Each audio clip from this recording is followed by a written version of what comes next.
Bonjour, bienvenue sur Studio Planète Silhouette, la chaîne où créer c'est un vrai plaisir dans Silhouette Studio. Je suis Marie-Josée Bouliane, je suis ravie de vous accueillir ici pour une série de tutos. J'appelle ça ma série policière parce qu'on va travailler avec les polices d'écriture. Ça fait un petit peu enquêtrice, non?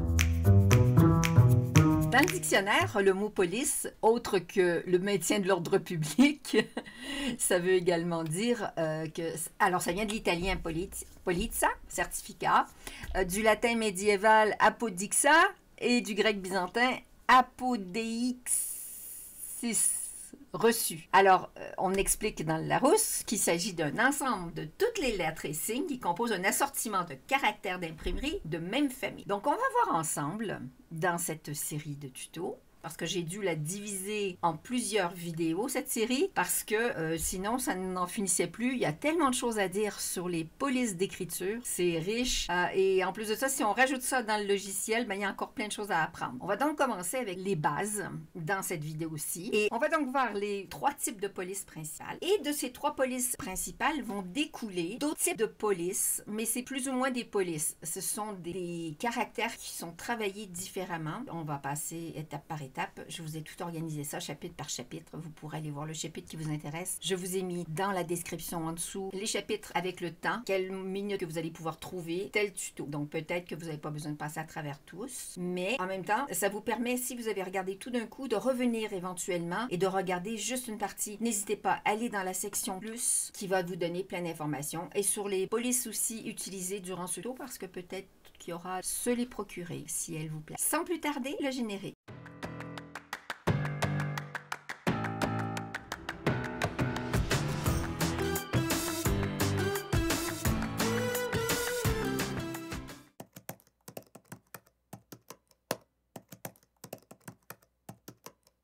J'ai ouvert Silhouette Studio. À l'ouverture, j'ai la mise en page qui s'ouvre. J'en aurai pas besoin là pour maintenant, sachant que j'ai mis quand même une grande surface pour tout vous montrer. Il existe 3 types principaux de police, c'est-à-dire les sérifs, les sans sérifs et les scripts.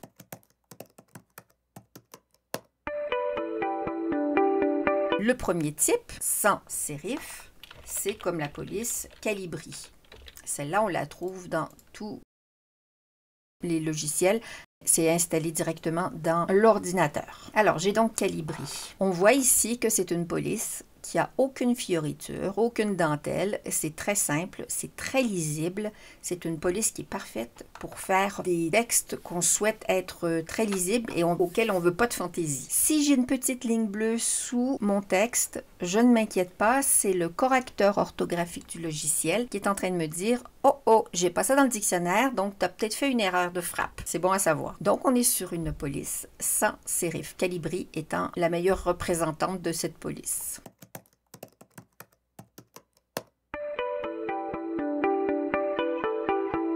La deuxième catégorie, c'est la sérif. Ce sera du Times, Times New Roman, etc. Je reprends celle-ci. Comme ça, je peux vous montrer la différence. Je vais taper ici dans ma barre Times.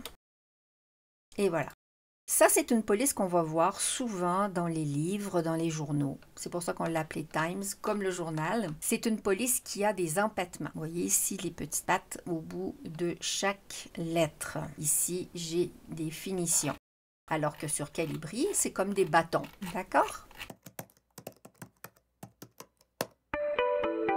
J'ai ensuite les polices script. Les polices script, ça serait comme Amastérie. On voit tout de suite ici que ça donne un style comme si c'était écrit à la main. Cette police comprend également des glyphes. Et je vais vous expliquer après ce que sont les glyphes. Donc ici, principalement, le S fait partie un petit peu des glyphes. Le C, le R, le I et le P sont tout à fait normaux. Et la seule chose à laquelle il faut faire attention, c'est que lorsqu'on utilise une police script, souvent, les caractères se chevauchent. Si on ne souhaite pas qu'ils se chevauchent, du coup, ça fera moins script. Il faudrait à ce moment-là tout sélectionner, prendre l'outil style de texte et espacer ces caractères. Donc là, ils ne se chevauchent pas. Si on souhaite laisser tel quel, on va à ce moment-là faire une soudure. Je vous mets en garde que lors d'une soudure, d'un dégroupage, d'un tracé composite, d'un chemin d'accès, le texte ne sera plus modifiable. C'est l'une des raisons pour laquelle je conseille toujours de faire un duplicata sur son tapis. Contrôle, flèche directionnelle. Donc là, j'ai mon original. Si je m'étais trompée dans l'épellation du mot, ou j'ai fait une erreur, quoi que ce soit, ou je veux rajouter quelque chose à mon texte, je pourrais toujours revenir à mon texte original sans avoir à défaire tout ce que j'ai fait. Maintenant, je prends ma boîte de texte, je vais faire un clic droit et je vais souder. Et là, vous voyez qu'il n'y a pas de coupure entre les lettres. Tout est écrit d'une manière homogène. C'est à partir de là où on pourra éditer les points qui feront l'objet de notre tuto. Je vous ai dit tout à l'heure que le S et le T étaient particuliers en ce sens qu'ils sont stylisés. Et quand c'est stylisé, on appelle ça des glyphs. C'est le mot en anglais. Moi, j'appelle ça une sorte d'embellissement, un petit peu ornemental, c'est pour faire joli. C'est pour ça qu'il y a ces tournures. Certaines polices l'ont de manière intégrée, c'est leur style. Et d'autres, il faut aller les chercher dans le panneau des glyphes lorsqu'on a une édition supérieure du logiciel ou soit dans la table des caractères si on a une édition de base gratuite. Ça également, je vous fais une vidéo séparément juste pour parler des glyphes parce qu'il y a tout un sujet super passionnant et intéressant et auquel les gens ont souvent des questions. Une fois que mon texte est soudé, je vais le grouper pour pas qu'il se sépare. Et je le groupe. Avant de souder, ici, on voit que le petit point est venu se mettre avec la pointe du T. Si j'avais voulu que ça soit séparé, il n'aurait pas fallu le souder tout de suite. Il aurait fallu déplacer le point du I et le mettre où on avait envie sans que ça touche. Okay? À ce moment-là, je vais vous montrer là tout de suite. En prenant mon texte original, je vais me refaire un duplicata. Et avant de faire ma soudure, je vais dégrouper. En dégroupant, ça me permet également de replacer, par exemple, le C un peu mieux avec le R. Ça fait plus propre. Le I, j'aurais pu faire un petit peu pareil aussi. Dans le P, éventuellement, ouais, comme ça, vous voyez, un petit peu plus. Ça fait moins d'angle moins joli. Et là, vous voyez, mon I, il a son point. Je vais le remettre à sa place et mon I, va falloir que je le scinde parce qu'ils en ont fait un tracé composite. Je vais prendre le point, je vais le déplacer, je vais reprendre tous mes éléments que je souhaite souder sans prendre mon point. Je vais souder, je vais remettre mon point et je pourrais même éventuellement peut-être le rapetisser si ça me dérange un petit peu. Et comme ça, ils sont bien séparés. Je vais reprendre l'ensemble de mon texte et le grouper. Et là, j'ai ma police qui est nickel, à part évidemment l'édition de points, qui fait l'objet d'une autre vidéo. Vous savez que ce logiciel est extrêmement riche en capacités, en outils, en techniques, que ça prend plusieurs vidéos pour en parler, qui est l'objet de ma chaîne évidemment. De passer en revue toutes les techniques que le logiciel permet d'utiliser. Voilà donc mes 3 types principaux de police, sans sérif, avec sérif et script. Maintenant, on va passer à la déclinaison des 3 types de police, chacune pouvant être modifiée, agrémentée, stylisée.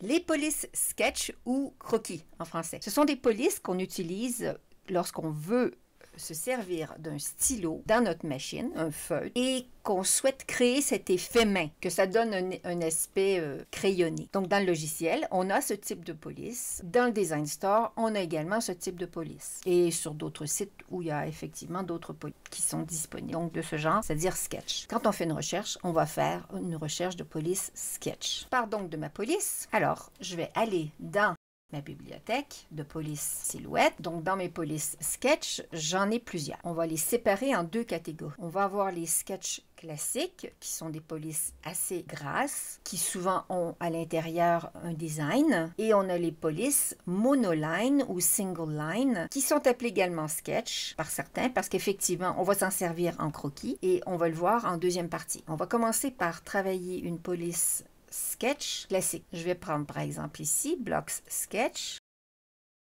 la Card Sketch. Donc je clique sur Utiliser Card Sketch Font et elle s'applique. Je vais vous faire un petit zoom dessus pour qu'on la regarde de très près parce que ça c'est important.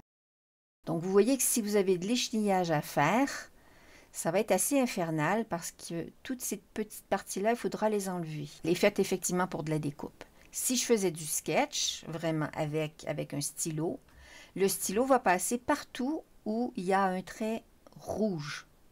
Donc celle-là, ils l'ont prévu pour de l'échenillage.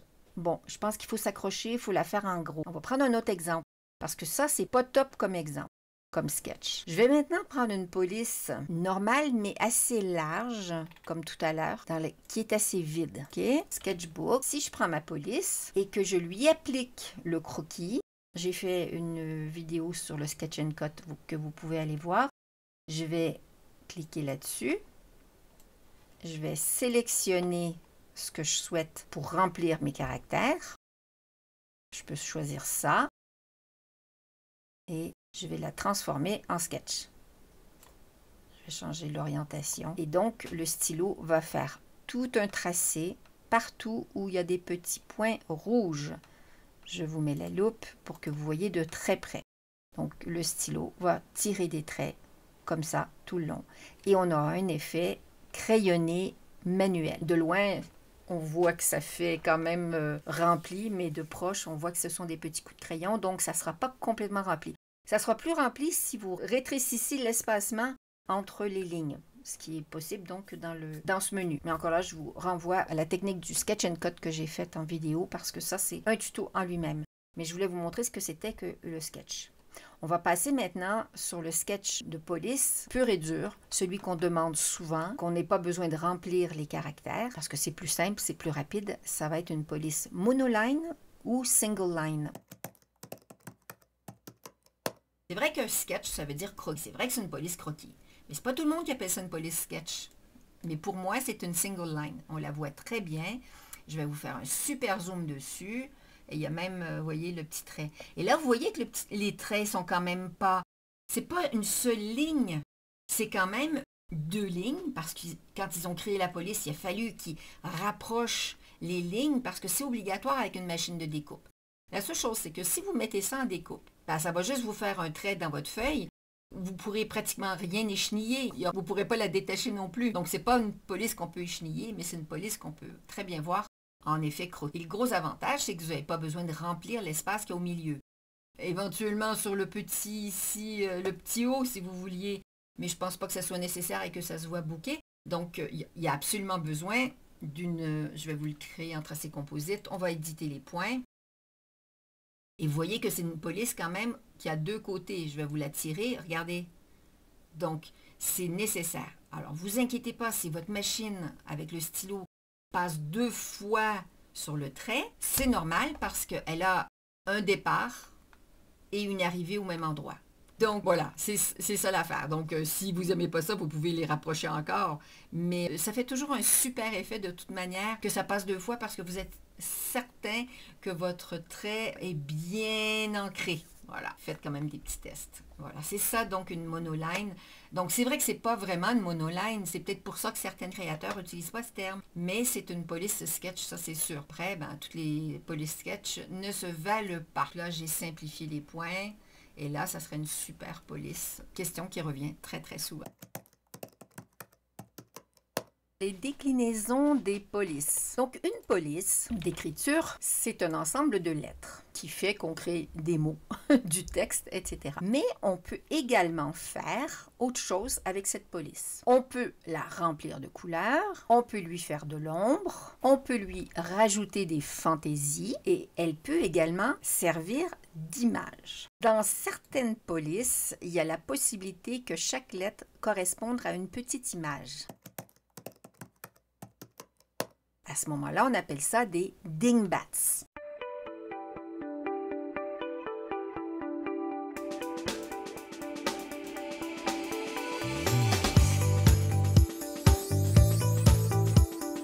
Et pour connaître les dingbats, il faut aller dans son outil style de texte.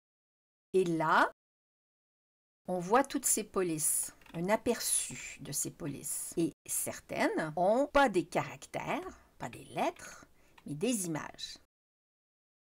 Certaines, c'est un petit mélange entre un monogramme et une image. Alors, je vais vous trouver un dingbat, par exemple celui-ci. Vous allez voir, ma police va changer pour des dingbats. Les dingbats sont des images incorporées dans une police d'écriture. Quand vous allez chercher une image, par exemple une bobine de fil, vous n'allez pas pouvoir aller dans votre ordinateur faire une recherche bobine de fil. Vous allez devoir aller passer par cette police qui s'appelle celle-ci Sewing Girl Dingbats. Ce sont tous des dingbats sur la couture. Très chouette. Il y a plusieurs manières de les utiliser. Soit je dégroupe. Alors, chaque élément est autonome, est une image. Donc, je pourrais me servir de chaque petit élément et simplement aller le mettre dans ma composition que je suis en train de faire. Je vais le faire en flex, je vais le faire en impression. Si je veux le faire en impression, je peux rajouter de la couleur. Je mets un fond de couleur. Voyez? Donc, j'ai modifié ma bobine de fil avec de la couleur. Je pourrais en faire même un duplicata pour faire une couleur contrastée derrière. Je scinde le tracé composite et je vais conserver que l'arrière. Et l'arrière, je pourrais le faire d'une autre couleur pour faire plus stylisé. Un petit vert très clair, pareil pour le contour. Je vais le passer derrière et là, j'ai utilisé mon petit dingbat. Donc, soit je l'imprime comme ça en faisant un print and cut, soit je fais une découpe de vert clair, une de vert foncé et je les superpose pour faire mon design soit en flex ou en vinyle ou en carton. Pour chaque élément, on peut faire ça. C'est donc ça des dingbats. Il y a des dingbats qui sont déjà coloriés, qui ont déjà un style. Et ça, vous le voyez quand vous vous procurez le fichier, s'ils sont colorisés. Passons maintenant aux glyphes. Les glyphes vont donc être une police où il y aura des fioritures, des ornementations, des finitions qui sont très jolies. On peut avoir des cœurs, on peut avoir des jolies boucles au bout, des lettres, et là, on va devoir les choisir.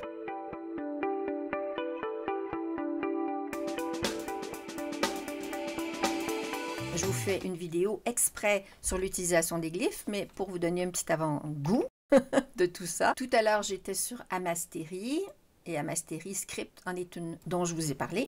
Parce que je vous ai dit, ah tiens, les lettres de script sont pas tout à fait juste script. Elles ont le S et le T en glyphe. Donc ici, on est en texte normal qui contient des glyphes, mais on peut les modifier, ces glyphes. On peut simplement mettre une autre lettre et à ce moment-là, on va venir les faire. Donc celle-ci, effectivement, c'en est une qui se met automatiquement. Si je prends mon G, vous voyez, là, ici, ça s'appelle une glyphe. Sur le S, c'est pareil, il y a un petit style. Je pourrais encore même le changer et faire une boucle encore plus stylisée en utilisant mon outil. Parce que je suis dans une version avancée du logiciel. Et il y a même des ornements. Donc ça, c'est un ornement qui n'est pas une lettre. Ça fait partie de la police qui est livrée avec ça. Et si je veux changer mon S avec une glyphe, je vais aller chercher mes S. Et voilà, ça serait un S glyphe que je pourrais venir mettre ici. Vous voyez? Donc, je pourrais conserver mon G comme ça si j'ai envie. Ou s'il me dérange qu'il y ait une patte, je peux remettre un G normal. Voilà donc ce que sont les glyphes. Évidemment, ici encore, on doit faire de la soudure parce que c'est quand même une police qui est script. Et elle a aussi des ornements. Dans les polices, on a également des ornements.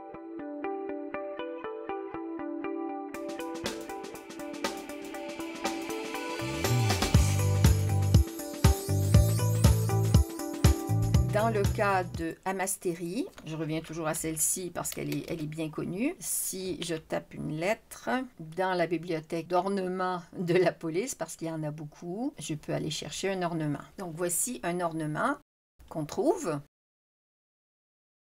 dans cette police. Très chouette police. Et après, je peux l'utiliser, m'en servir pour décorer, pour faire, vous voyez, très joli. En fonction d'où on la met.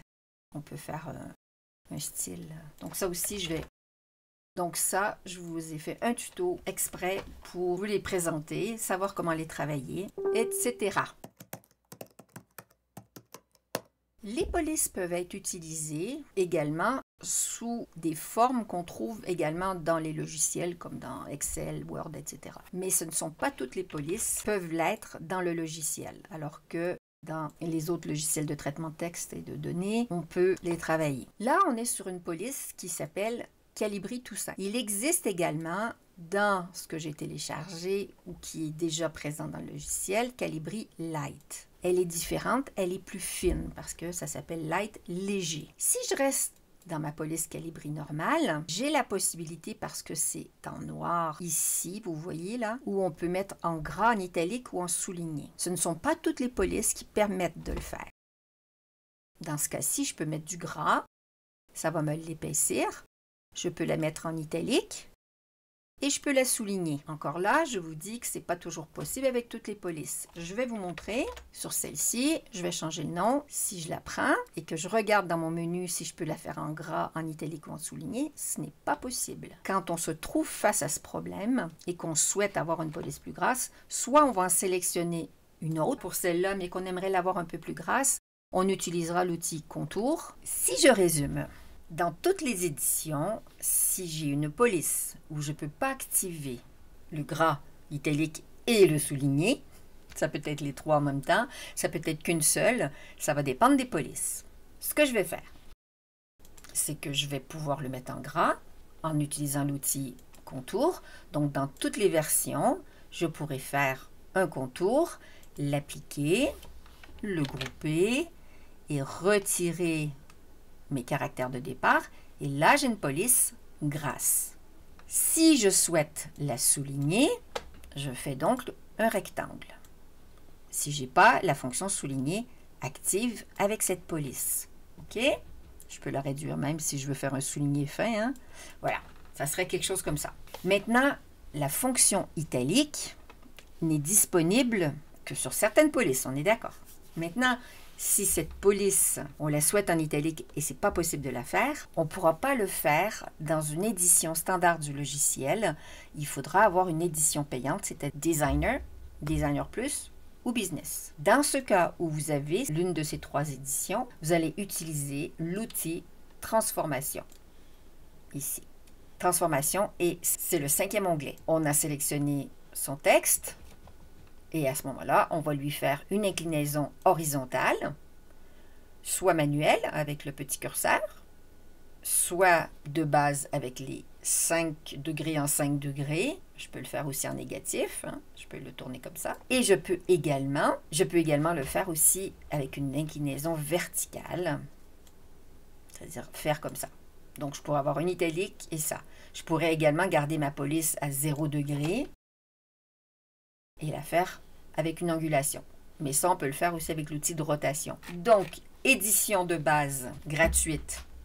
On peut engraisser sa police avec l'outil Contour, ici. Soit je veux la souligner, j'utilise mon outil Rectangle et je le dimensionne à la taille que je veux. Le souligner, le gras sur toutes les versions, le souligner et le gras sur toutes les éditions du logiciel, la fonction italique que sur les éditions payantes.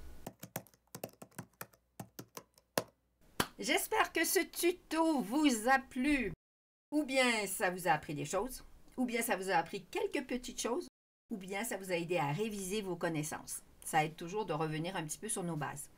Je vous invite donc à la prochaine vidéo pour aller plus en profondeur sur les polices d'écriture. D'ici là, n'hésitez pas à mettre un petit pouce si cette vidéo vous a plu, à vous abonner pour être tenu au courant des nouveautés de ma chaîne. D'ici là, je vous souhaite une très belle continuation. À très bientôt!